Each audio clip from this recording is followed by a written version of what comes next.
GLP-1, Ozempic, fat loss only or only used for fat loss?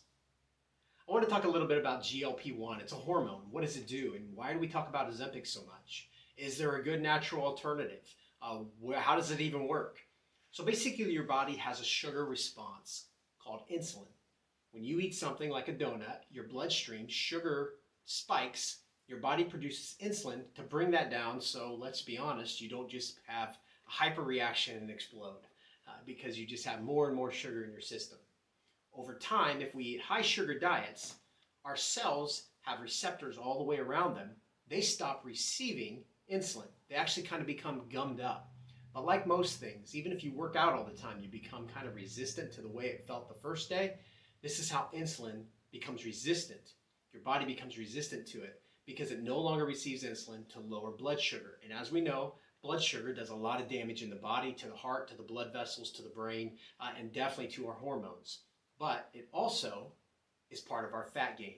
Because as we talked about earlier in this year with our videos, we have the fat burner state and the sugar burner state. And when you're in a sugar burner state, your body doesn't need to do anything with its fat. In fact, it can store more sugar and just get bigger and bigger. So that's really where we start with the GLP-1 hormone. The GLP-1 hormone triggers the body to produce insulin.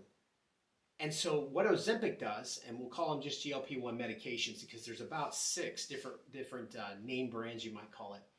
They naturally, or they supposedly naturally stimulate the body to produce more insulin. Now it's not natural because it's a pharmaceutical, but that's what it's supposed to do.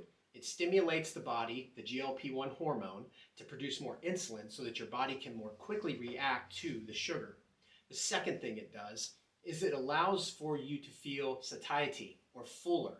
It uses a blockage, not a blockage, but a receptor in the brain that tells you need to eat more, and it actually makes that less receptive so that your body doesn't need to eat more.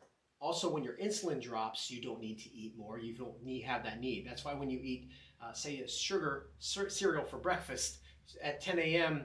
After it's been 2 hours, you immediately want more.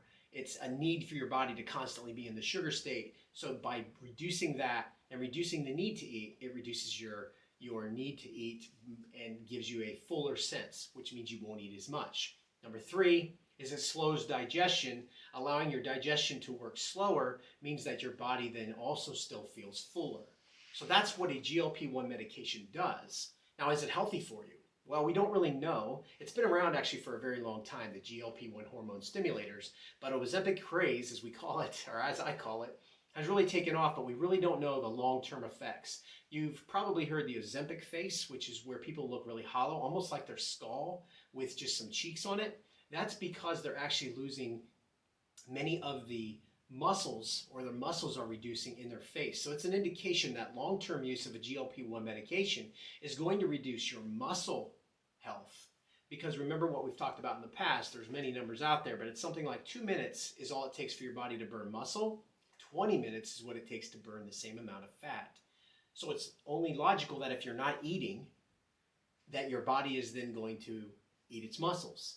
And you're definitely not going to be getting as many nutrients, especially if you continue to eat poorly, even if you eat less, because those nutrients and minerals are needed for your muscles. As we've talked in the past, your muscles are necessary for metabolic health, and metabolic health is the trigger to long-term life-sustaining growth and long-term life-sustaining organ development and health overall. So we really don't want that to stop.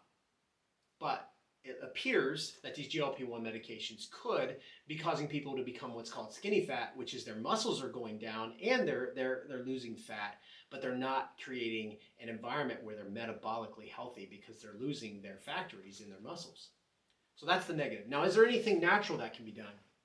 Well, if we think through this from the what is it doing, we can think about, well, how do we reduce our body's response to sugar? So if you were to eat a donut, your body immediately responds with a sugar spike, and then supposedly, it should, an insulin spike to bring it down.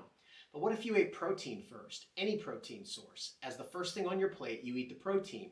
Your body eats the protein, does not have the sugar response, begins the metabolic digestion, or the digestion of the protein, and turning that into metabolic energy, then you have the donut or the sugar coming in, and your body doesn't have such a spike because it didn't have a huge rush of sugar first. So we want to start our meals with protein. It's a natural way to actually just be healthier. And we don't need to have a GLP-1 medication. Number 2, healthy fats.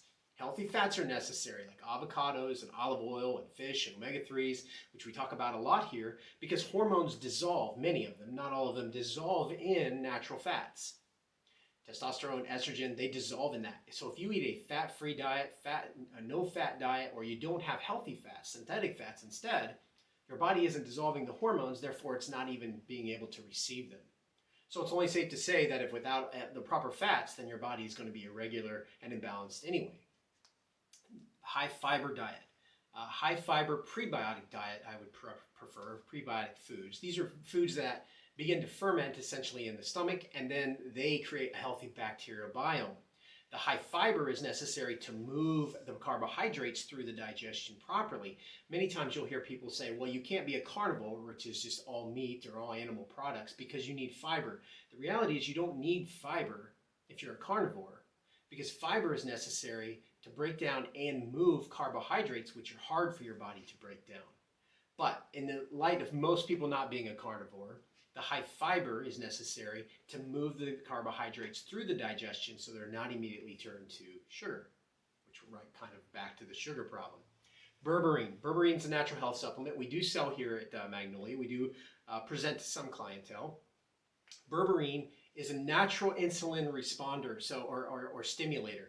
It stimulates the body to produce insulin, dropping that sugar response, hopefully, and then giving you the same benefits as a GLP-1.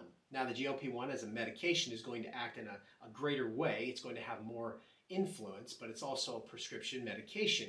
Berberine is a natural product, so we might need to have a different dosage, or we might need to combine that with the lifestyle in order for it to have the same results. But Berberine has been very successful for people with sugar-resistant, insulin-resistant sugar problems. Apple cider vinegar first as a splash, say just a tablespoon of it.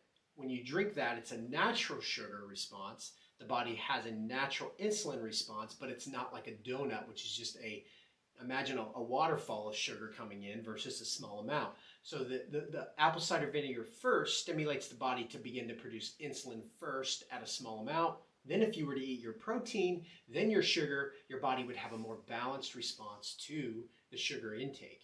Remember, you're hearing the same thing. Balanced intake of food, balanced sugar response, no spikes is what we would like to eliminate, because that's healthier overall. And then post-meal activity. A walk after you eat, 10 minutes is all. Just get the metabolic engine of your muscles moving so that they're consuming the energy that you've taken in, reduces the same sugar response. If your body is doing nothing and you eat a dozen donuts, they turn to sugar, they're already sugar, they go straight into your liver, and your liver stores everything it cannot burn. And then it just gains fat. But if you go out and you move, then the body needs to have energy to produce that movement, not even aggressive movement, and therefore it's more balanced. So there you have it. That's what Ozempic GLP-1 medications do. That's why they do it. That's why they're successful. We do have concerns, but there are natural ways for those that aren't too far down the insulin-resistant path.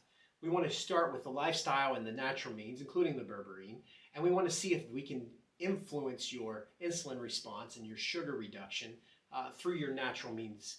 And so definitely want to check us out here at My Magnolia, or mymagnolia.health, and we will kind of go through that and see if this is something that you can utilize for your life in a better way than, say, the medication. Now, I have seen the medication have success for people that are just really kind of over the hump, and so far gone, I should say, that it helps bring them back into maybe an early balance. Then they need to be weaned off and then live a natural lifestyle.